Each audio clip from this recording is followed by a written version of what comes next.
Writer's Stage, Lesson 26, Methods of Development. The assignment in Unit 6 asks you to choose to define a term required for living a good life. Hopefully, you've confined your ideas to that specific requirement when you brainstormed and chose a term for Journal 25. At the same time, I'd like you to try and be creative and make sure that the term truly reflects who you are. Why various methods of development?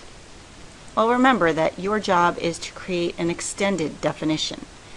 You want to get at the term in a variety of ways so that in the end, the reader has a very broad understanding of the term as it applies to your life. But there are challenges that come along with this assignment. There are two challenges specifically. First, you need to make a conscious choice as to the method of development you use, and you need to plan wisely and logically.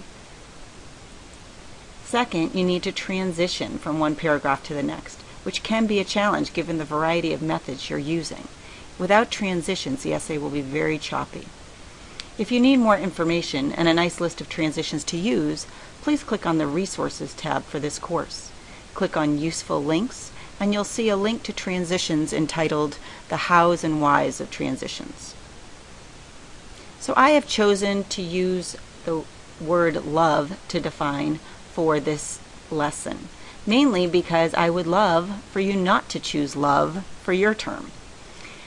Choosing love tends to be a challenge in and of itself because the examples can be trite, but love will be a good example for our purposes in illustrating methods of development. So you might start with a paragraph of narration as one method of development. Maybe you'll provide a story of motherly love, an example of either the love that you've received from your mom or the love that you give to your children if you are a mom, highlighting the aspects of your definition that are illustrated with motherly love. Maybe you'll have a paragraph classifying the various types of love. For example, you could discuss infatuation, and true love, and friendship, and motherly love, and unconditional love, and even love of your pets. There are so many types of love out there. Maybe you're going to compare and contrast two different types of love. Maybe you'll compare crushes to true loves, highlighting the aspect of your definition as you see true love. Maybe you discuss the process of falling in love, again touching on your definition of love. Or maybe you give examples of how love has healing powers, or examples of individuals who illustrate your definition of love. You might go into the causes or the reasons why people love. Why do people need love? And discussing that in a paragraph might help to define the term better. You might discuss the effects of love, how love helps people to grow and blossom, how love helps people to gain confidence or to feel safe and secure. You might even discuss how love tends to lead to vulnerability and a broken heart at times. You could include a description paragraph, taking time to describe the feelings of love when you are truly in love. Maybe that description is in the form of an extended metaphor.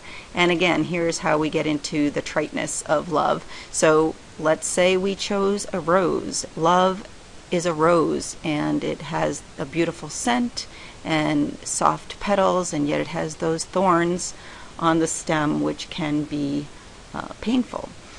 But again, that's been done before, but that's an example of an extended metaphor, going in and making the comparison and then describing further how that comparison holds. Finally, you could also use negation, what love is not. For example, you might do a paragraph on love is not lust, or love is not infatuation. This is not a complete list necessarily. There are lots of ways that you could explore a definition of love, but these are 10 methods of development which are commonly used. So keep in mind that variety is the goal. You want to get at the term in so many different ways that we truly have a really solid understanding of the term when we're done. Also remember that you need to organize.